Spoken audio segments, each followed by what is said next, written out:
വചനമൊഴി. ഉയിർപ്പുകാലം 6-ാം ഞായർ. വചനഭാഗം ഏശയ്യ 52:7-12, ശ്ലീഹന്മാരുടെ നടപടി 10:9-16, എഫേസൂസ് 2:11-22, യോഹന്നാന്റെ സുവിശേഷം 17:20-26. ഉയിർപ്പുകാലം 6-ാം ഞായറാഴ്ചയിലെ ദൈവവചന പ്രഘോഷണങ്ങളുടെ സന്ദേശം മിശിഹായിൽ പൂർത്തീകൃതമായ രക്ഷാകര സംഭവത്തിന്റെ ലക്ഷ്യം എന്തായിരുന്നു എന്ന് വ്യക്തമാക്കുകയാണ്. ഒന്നാമത്തെ വായനയിൽ ലോകം മുഴുവൻ ദൈവത്തിന്റെ രക്ഷ കാണുമെന്ന സന്ദേശം നൽകുമ്പോൾ, ശ്ലീഹന്മാരുടെ നടപടിയിൽ നിന്നുമുള്ള രണ്ടാമത്തെ വായനയിൽ എല്ലാ ജനപദങ്ങളും വിശുദ്ധീകരിക്കപ്പെട്ടതാണ് എന്ന് വ്യക്തമാക്കുന്നു. പൗലോസ് ശ്ലീഹ എഫേസോസിലെ സഭയ്ക്കെഴുതിയ ലേഖനത്തിലൂടെ എല്ലാ ജനതകളും മിശിഹായിൽ ഒന്നാണ് എന്ന സന്ദേശം നൽകുന്നു.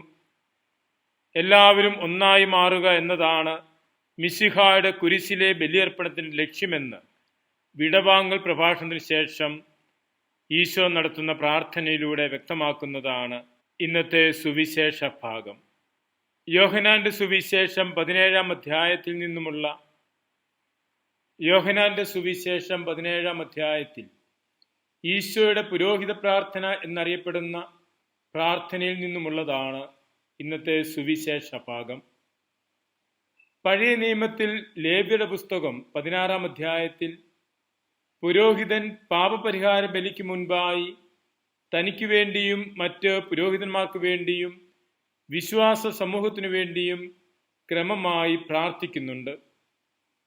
ഈശോയും താൻ കാൽവരിയിൽ അർപ്പിച്ച പാപപരിഹാര ബലിക്ക് മുൻപായി തനിക്ക് വേണ്ടിയും ശിഷ്യന്മാർക്ക് വേണ്ടിയും വരാനിരിക്കുന്ന വിശ്വാസി ഗണത്തിനു വേണ്ടിയും പ്രാർത്ഥിക്കുന്നുണ്ട്.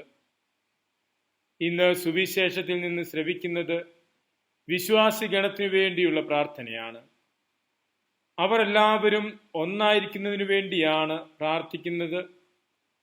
മിശിഹായുടെ ബലിയർപ്പണം മനുഷ്യകുലം മുഴുവനും വേണ്ടിയുള്ള രക്ഷയുടെ ബലിയായിരുന്നു.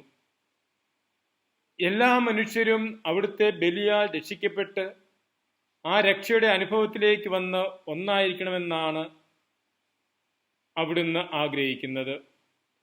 മിശിഹായുടെ സ്നേഹത്തിന്റെ സുവിശേഷം ലോകം മുഴുവൻ ശ്രവിക്കണമെന്നും ആ സ്നേഹക്കൂട്ടായ്മയിൽ ഒന്നായിരിക്കണം എന്നതുമാണ് അത്. മിശിഹായിലൂടെ ലോകത്തിന് മുഴുവനുമാണ് രക്ഷ സാധ്യമായത് എന്ന് സുവിശേഷം സൂചിപ്പിക്കുന്നു.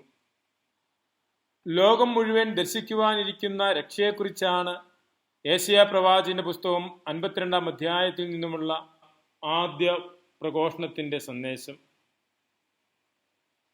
എല്ലാ ജനതകളും കാണുകെ തന്റെ പരിശുദ്ധകരം കർത്താവ് അനാവൃതമാക്കും. ഭൂമിയുടെ എല്ലാ അതിർത്തികളിലും നമ്മുടെ ദൈവത്തിന്റെ രക്ഷ കാണും. മിശിഹായിലൂടെ സാക്ഷാത്കരമാകുന്ന സാർവത്രിക രക്ഷയാണ്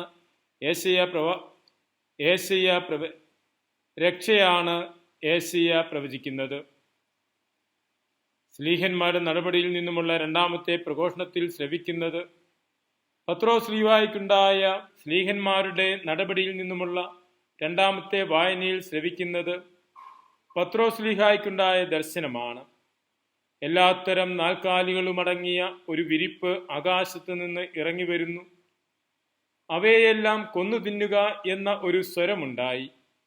പത്രോസ് പറയുന്നു, മലിനമോ അശുദ്ധമായതോ ഒന്നും ഞാൻ ഭക്ഷിക്കുകയില്ല. ഇവിടെ മൃഗങ്ങളെ ഭക്ഷിക്കുന്നതിനുള്ള ദർശനമായിരുന്നില്ല, മറിച്ച് വിജാതിരെയും സഭയിൽ ചേർക്കുന്നതിനുള്ള ആഹ്വാനമായിരുന്നു അത്. കർത്താവ് വിശുദ്ധീകരിച്ചതിനെ ആർക്കും അശുദ്ധമെന്ന് കരുതുവാൻ ആവില്ല എന്ന് തിരുവചനം പറയുന്നു. വിജാതീനായ കൊർന്നേലിയൂസിനെ സഭയിൽ ചേർക്കുന്നതിനായി പത്രോസിന് ലഭിച്ചതായിരുന്നു ആ ദർശനം. എല്ലാ മനുഷ്യരും കർത്താവിനാൽ വിശുദ്ധീകരിക്കപ്പെട്ടു. അതിനാൽ രക്ഷിക്കപ്പെട്ടവരുടെ കൂട്ടായ്മയിലേക്ക് എല്ലാവരെയും ചേർക്കണമെന്നതായിരുന്നു അതിൻ്റെ സന്ദേശം. എഫേസോസിലെ സഭയ്ക്കെഴുതിയ ലേഖനത്തിലൂടെ പൗലോസ് ശ്ലീഹ പറയുന്നത് മിശിഹായിൽ എല്ലാവരും ഒന്നാണ് എന്ന കാര്യമാണ്. പരസ്പരം അകന്നു കഴിഞ്ഞിരുന്ന പരിച്ഛേദിതരും അപരിച്ഛേദിതരും, അതായത് യഹൂദരും വിജാതിയരും മിശിഹായുടെ രക്തത്താൽ സമീപസ്ഥരായിരിക്കുന്നു. തൻ്റെ ശരീരത്തിൽ അവിടുന്ന് വിഭജനത്തിൻ്റെ മതിൽ തകർക്കുകയും എല്ലാവരെയും ഒന്നാക്കുകയും ചെയ്തു.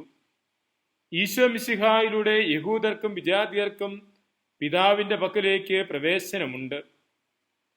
ദൈവത്തിൻ്റെ കുടുംബാംഗങ്ങൾ എന്ന നിലയിൽ എല്ലാവരും സമാധാനത്തിലും കൂട്ടായ്മയിലും വസിക്കേണ്ടവരാണ്. ദൈവത്തിൻ്റെ വാസസ്ഥലമായി ആത്മാവിൽ എല്ലാവരും ഒന്നിച്ച് പണിയപ്പെടുന്നു എന്ന് ശ്ലീഹ പ്രബോധിപ്പിക്കുന്നു.